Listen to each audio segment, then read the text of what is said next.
Hey, it's Brian. I'm here at BTC, the Bitcoin Training Conference. I'm here with Kyle Kemper.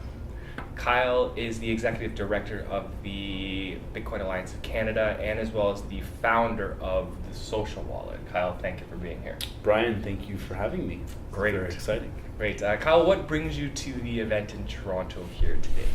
So a couple months ago, Michael Perkland, who's also a director of the Bitcoin Alliance and is in charge, or is one of the directors of C4 as well, explained that he wanted to have a 2-day kind of workshop around more educational, teaching people about Bitcoin and blockchain, and both on the developer kind of track, but as well as a professional track.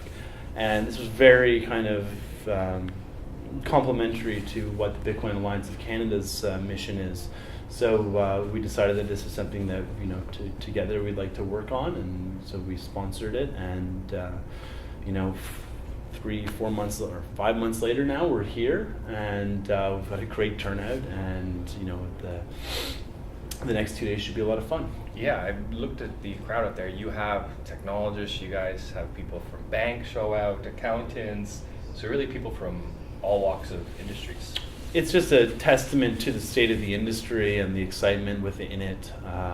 I think having these kind of, it's not a conference where it's generally people just pitching like their businesses or talking about the state of the union. This is really kind of a more kind of in-depth, get the professionals out to really kind of learn and understand what the technology is all about, because there's a lot of people in here who don't know, and they're talking to a number of the attendees.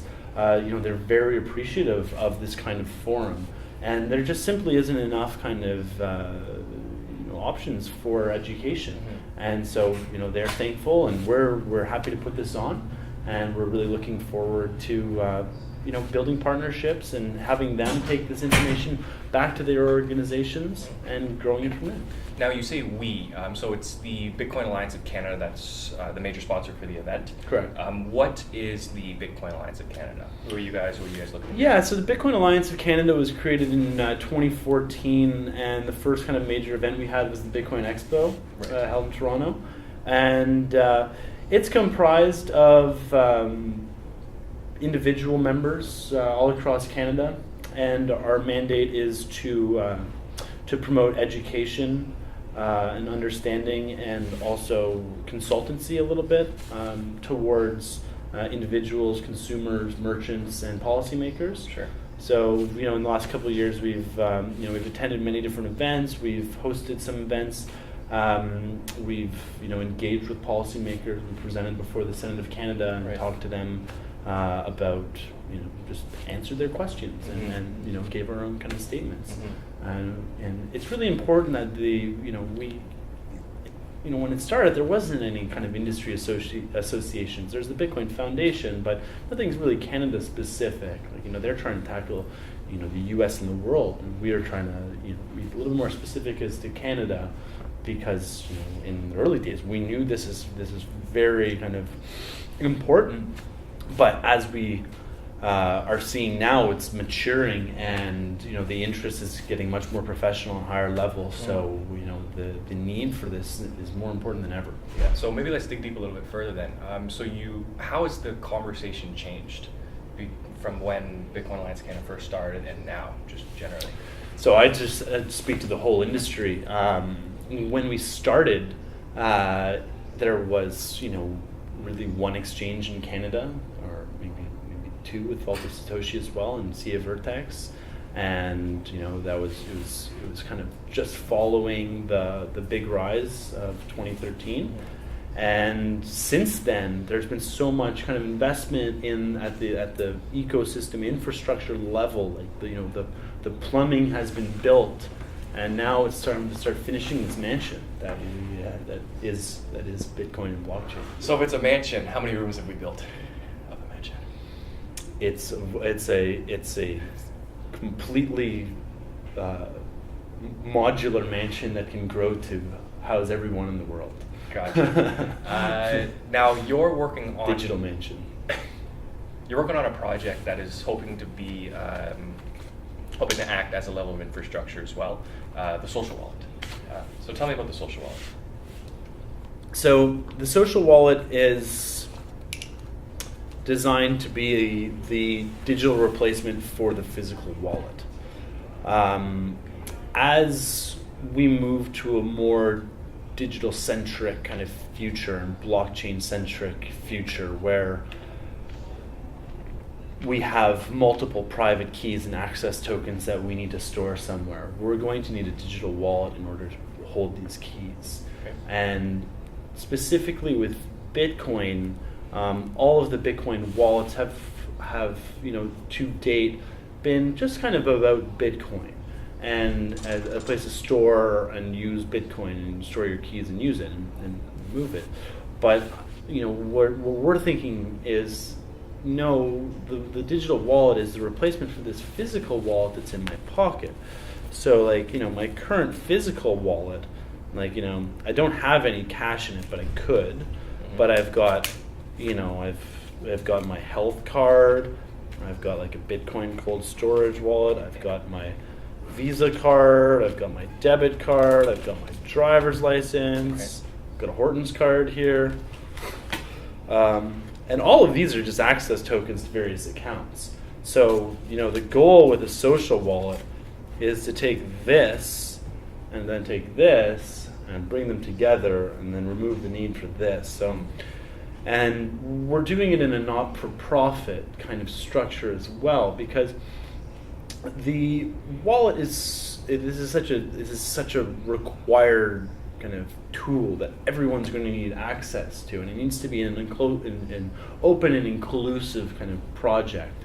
And so we feel that under a not-for-profit kind of collaborative environment, we can get much greater buy-in, and it can be more of an inclusive solution, as opposed to if we look at some of the current kind of digital wallets out there, they are platform specific, perhaps device specific, regionally limited. They will, and often there's private corporations behind them that have profit motives. So that is a bit of a barrier to inclusion in the long run. And sometimes it's not profits. Data can also be a form of profit too. And we really fundamentally believe that as we move forward, the notion of what's called self-sovereign ID is incredibly important, meaning you are the one who's in control of all of your keys. You have ultimate access to provide information to those who request it.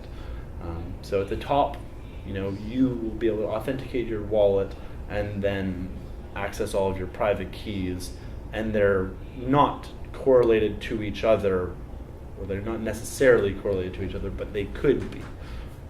Right. So if you open a bank account, for example, they might ask, let me see, prove that you have an ID. And as opposed to just giving them your ID, which is effectively giving them a private key, you can just say here is my ID, know that I am who I say I am. I am Canadian, compliant, if you will. So you're looking to digitize all elements of what is housed in this wallet. And most of us have generally similar wallets. We're going to have IDs in there, we're going to have funds, we're going to have some other cards. Whereas most wallets today are definitely not nonprofit, so that's a very one unique thing. But most of them allow you to send and receive Bitcoin at a minimum, but have kind of their own agenda. Whereas you guys don't really have an agenda. You want to be the house for all of these other types of wallets, so alternative currencies, that's something that we can house in here as well. So you just want to go beyond just Bitcoin. We want to make it, we want to make the open digital wallet platform that is inclusive, meaning inclusion means as well on the development side. So, people can build their own apps or add their own cards, if you will. I think that's what we're going to call the apps, or cards, in your wallet. So, we can add the Horton's card to the wallet, so I could instantly top up my Horton's balance, and potentially engage with them at a more social level too. So, they want, for example, to on Facebook. So I could Tim Hortons on through the wallet on Facebook, and then it could, yield me some sort of benefit for doing that. So I could get, I don't know, let's say 1% off my Horton Forever by being engaged with them on platforms, and fill out a survey, provide some feedback. This is what happens once we have digital interactions with brands we use, as well as tokens. Where right now is the development of Social Wallet? Relatively new idea? Is it developed? Is there something I can download? So we're right now, the first version is it's in beta. So it's an invite only. It's closed beta at this point. We're figuring out it's starting with just iPhone, but we need to refactor it for global kind of device access. And at the same time, we need to build these open APIs as well. We have a good kind of framework and idea and vision towards this and roadmap towards this. But in the spirit of the openness and collaboration, we need the best in industry to come together to assist on how do we do this. And in a private company function, that is not, you're not going to get the buy-in from people. But being non-for-profit, people are much more open to participating and collaborating. Yeah.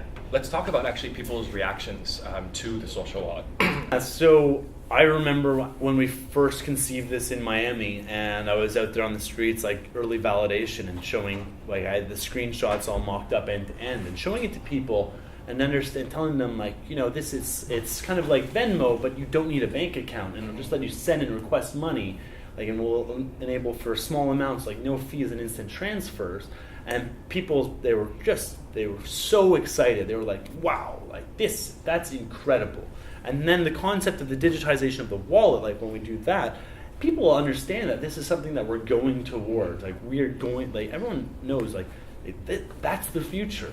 So it's just about building this future, and we're in a position to do this. And so many people have have heard and understand, and they want to help. So from development to marketing to copy to branding to legal to communications, people have been able to assist on all of these, and not full time, but as needed. People want to help out, and and that has enabled us to do a lot with very limited resources.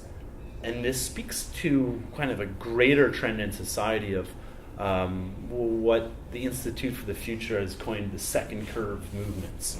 And so the first curve was this hierarchical, large organizations, in-house building, closed source, and now we've got the dawn of the second curve, which are highly networked social innovators using the technology of today to accomplish what would have previously been thought impossible. Like the concept of providing out a wallet, a digital wallet to the whole world that will give everybody access to basically a bank. Like it will turn the phone into a bank. And what this means in terms of disruption, we don't really I know, but I know it's we're leveraging the best of today's technology to think about tomorrow and developing solutions for tomorrow, as opposed to a lot of the fintech enablers who are building great solutions that are that make the legacy systems a little bit more usable, but they're just another layer on the stack. It's I akin it to they're building the ad displays in the back of taxi cabs versus building the Ubers. Gotcha. And so I was just at the Calgary at Payments Panorama put on by Payments Canada in Calgary, and there was a FinTech Cup hosted by the Digital Finance Institute in conjunction with some others, and there were 5 companies there, Social Wallet included. And I gave an excellent kind of fast 4-minute pitch, and not just explaining what it was. It wasn't an ask or anything like that. And terrific reception, but ultimately we didn't place. And the companies that all did win were what I'd term as enablers.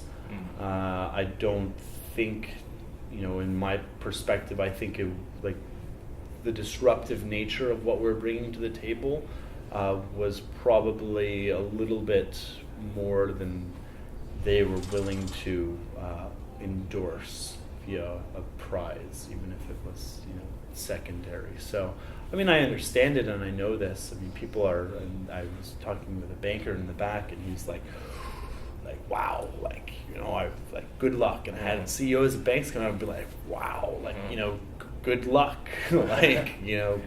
Keep on going, keep doing this. Yeah. But, and then the afterthought is, but I don't think you're going to win. It's too disruptive. It's too game changing. And then being at this conference as well, you see they talk about disruption, they talk about working with the disruptors, but if you truly work with the disruptors, we're talking about cannibalizing entire business lines. Mm-hmm. We're talking about expediting the blockbuster syndrome, mm-hmm. or disease.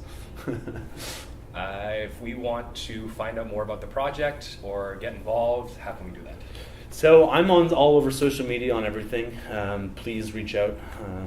Happy to discuss and field inquiries and work together and build partnerships. It's all about inclusion. If you want to register for our email and the private beta, just go to socialwallet.io.